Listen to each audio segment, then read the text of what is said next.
Welcome to the Rimworld mod rundown. We'll be taking a quick look at what you can expect to see from Dett's Xenotypes, Avaloi, Boglegs and Venators.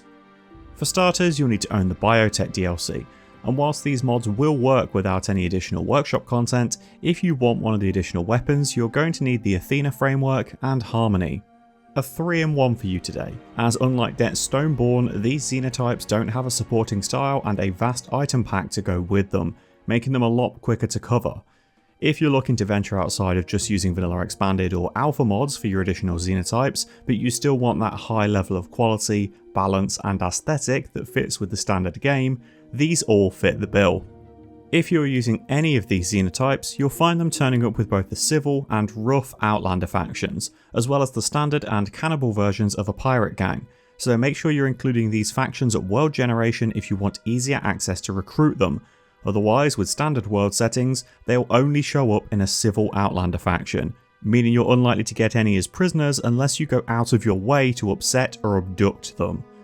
First up is the Avaloi, fixing the issue of a third eye always looking strange on a humanoid face by turning it 90 degrees, so now it isn't sitting in that Doctor Strange area of Uncanny Valley. Not in the least. They're a physically fragile, socially strong, and psychically drunk Xenotype that fills a similar role to a Highmate, minus the questionable sex bonding and lack of any combat capability. Cosmetically, the Avaloi will be coming in with pastel coloured skin, vibrant coral fins and antlers, and an additional eye that's purely visual, as it grants no bonus sight, and just like me, you'll find they've got a genetic disposition towards growing no hair or beard. Skill-wise, they're strong with both intellectual and artistic pursuits, so while these genes don't necessarily lean towards them having a specific type of work in terms of their passion, they're always going to have an easier time finding something to do around the colony with these natural bonuses.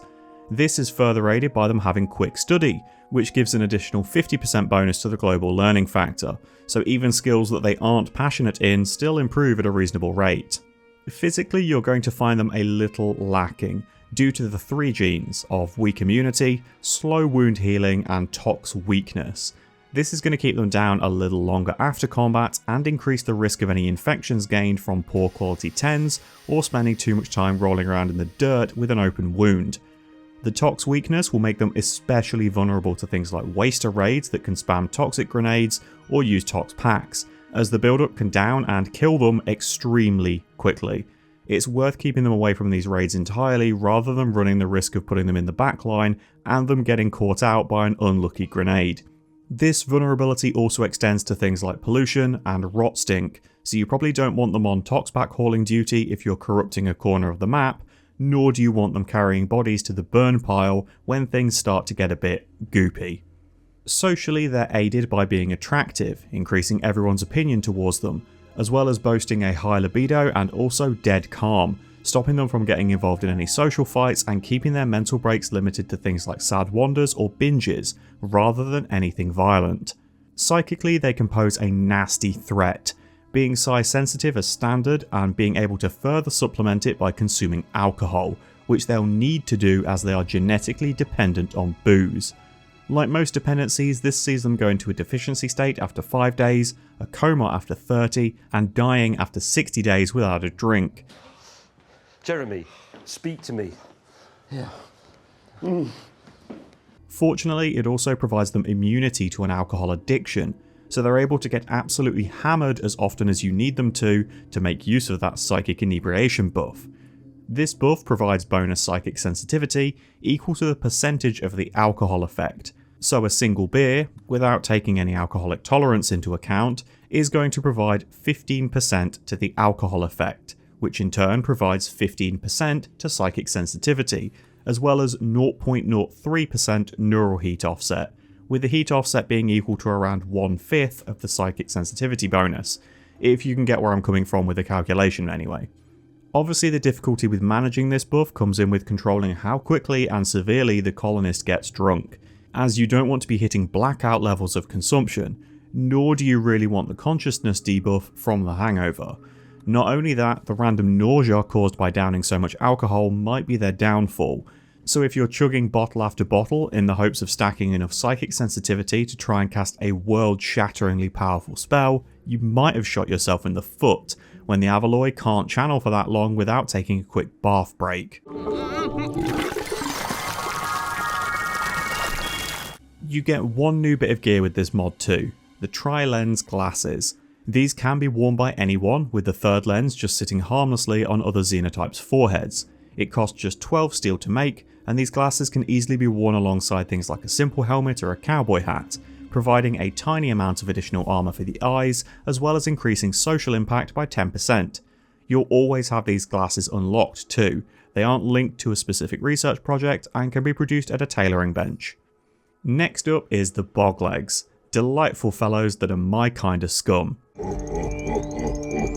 Visually, the Boglegs are chonky indeed, with muddy skin tones, tentacle moustaches, and a big old flabby chin to go with their rotund body and lack of any hair. In contrast to the Avaloi, Boglegs are unattractive as standard, but they get around this opinion debuff with a significant talent for negotiation, having not only great social but also the silver tongue gene, providing a 15% benefit. As well as being gifted with talking, they're also adept at intimidation, buffing their suppression power and making them extremely good slave drivers. To make up for this aptitude with social matters, you'll find that they are all materialistic bastards, with multiple Boglegs in a colony leading to mood issues thanks to all of them being forced to have the greedy trait. Given their bulky size, they're a little bit slower than normal, and they lack the dexterity to make good use of firearms as their fat fingers get in the way. Not that they struggle in combat anyway, with a strong melee damage, resistance to psychic effects thanks to being psychically dull, and a muck spit ability that allows them to control the flow of combat by making areas of terrain temporarily extremely difficult to traverse, allowing you to slow raiders to a crawl in tight corridors, assisting with either a tactical retreat or allowing your ranged fighters more time to shoot at fish in a barrel. Not only that, the Boglegs also have their blubbery storage. This allows them to store up to 40 nutrition in their big old belly, which in turn provides a bonus to blunt defense, additional meat if butchered, and protection from starvation as they'll burn through their blubber first. Unfortunately, packing that kind of an engine for their sex machine does come with a downside, impacting their movement stat, lowering it by 16% at the highest value.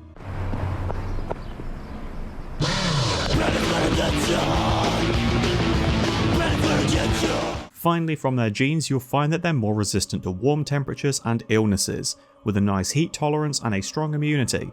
This does unfortunately knock them a little out of whack in terms of their metabolic efficiency, bumping that hunger rate up to 150%. So a large colony of Boglegs are going to be absolutely rinsing through food stockpiles and constantly infighting over who has the best bedroom. The item included with the Boglegs is the Knuckle Duster. This isn't actually a weapon though, it's clothing worn over the middle layer of the hands, so you can still use normal gloves with this too if you're using something like Apparel Expanded. The Knuckle Duster costs just 25 of any metal and provides an additional attack option in melee, allowing the colonist to inflict a harder hitting blunt strike that's more effective than using a bare fist. This doesn't replace the standard punch though, it's just more likely to be used in melee as it's a stronger attack. As always, blunt damage is highly valued in Rimworld as it's more likely to get around any armor values, and is, sometimes anyway, safer when bringing down a target. Like the glasses, these don't need any research to unlock, you just need a smithy to craft them, with the quality and material, from what I can see anyway, having no direct impact on the stats provided to that melee attack. I'm happy to be corrected if that isn't the case though. Finally then, we've got the Venators, and if it bleeds, they can kill it. A combat-focused xenotype that has a heavy leaning towards a ranged aptitude. These are hunters, stalkers, predators, sporting a set of genes that makes them tailored for a very specific role, with unique supporting gear that further enhances their potential. Visually, they have dusty skin tones to help them blend into dank, dark environments, with long ears, gaunt faces, and again, no hair to speak of. They also have facial plating, which does offer a tiny amount of extra shark protection. To lean into this predatory nature, they're good at shooting, which is an extremely rare gene amongst most modded xenotypes. They have dark vision to help them better stalk their prey into the night, the fast runner gene to keep up with any target, or to disengage for distance if needed, and they're totally immune to psychic phenomena, providing zero risk to them from being stopped by psi casting. They are, however, aggressive and delicate, so if they're stupid enough to get into a social fight, it's extremely likely that they're going to come out on the losing side. The biggest bonus to their combat approach comes through Farsighted, which increases long and medium accuracy values whilst reducing accuracy at short and close range. This does increase their aiming time, so a Venator with Careful Shooter will take an age to line up their shot, but essentially never miss. Not only that, they have a severe penalty to their melee hit chance, so again, they've got no chance in a social fight. To balance out this extreme potency with distant combat, they're poor with plants and artistic pursuits, whilst being absolutely awful at cooking.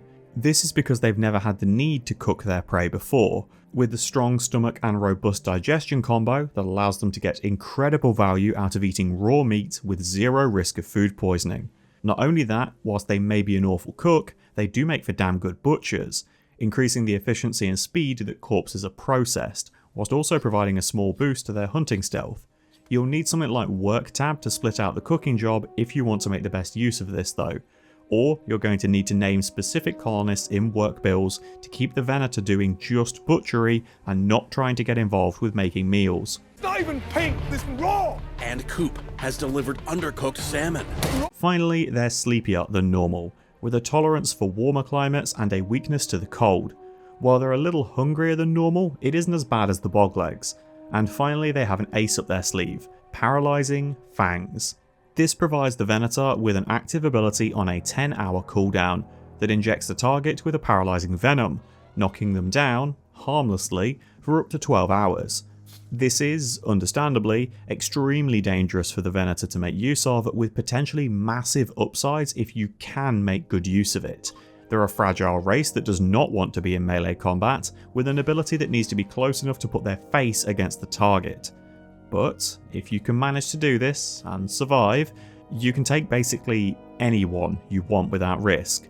This will not trigger the death on down chance, and if you see a good potential prisoner, this ensures that you get them. Not only that, this allows you to safely bring down any escaping prisoners or slaves without the risk of braining or maiming them. That just leaves the items to cover. The Hunter's Visage comes in with machining research and can be made at either the tailoring bench or the fabrication bench, needing 15 steel and 3 components, plus a crafting skill of 8.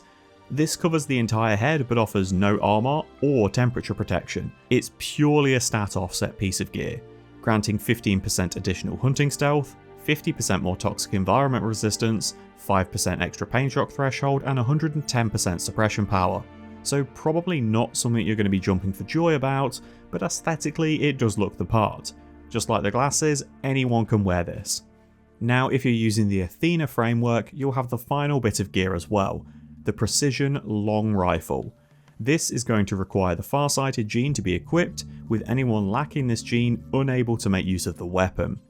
The gun itself is unlocked alongside the sniper and assault rifles at precision rifling, taking 85 steel, 4 components and 4 advanced components to build, as well as needing 1000 work, so it's a very lengthy and expensive project. It packs 30 damage with 1.8 stopping power and 45% penetration, over a range of 81. Considering the Venator is the only Xenotype as standard that can make use of this weapon, the move speed penalty it comes with is going to offset the positive from the fast runner gene, and that 3.5 second aiming time is going to be painfully extended by the Farsighted's 115% modifier. So you really don't want the Careful Shooter combo if you're using this weapon. It does make for an astonishingly powerful harassment tool though, allowing you to tackle world quest threats and mechanoid turrets in total safety. You'll just want enough Venators using these that when targets inevitably get fed up of being picked off from half a mile away, you have enough firepower to bring them down before they can get into a range that they can retaliate, as these weapons suffer massively outside of long and medium distances. And those are 3 bold, beardless and beastly Xenotypes for you to enjoy. It's so nice to actually have a dedicated marksman Xenotype, as well as some different approaches to a more social or utilitarian Xeno that isn't all about psychic bonding or exchanging bodily fluids. I'm not sure if these Xenotypes are something I would want to make a dedicated run out of, like I did with the Stoneborn. On the other hand, 1 or 2 of these in every single colony makes for a fantastic amount of variety and really ups the diversity across the Xenotype that you're using. Thanks for watching, folks. If you have any mods you'd like to see a full breakdown for, or suggestions of mods you'd like to see covered, feel free to leave them in the comments, I might get around to them. I'll be back again soon with another Rimworld mod rundown. Wherever you are in the world, enjoy the rest of your morning, afternoon or evening. Take care.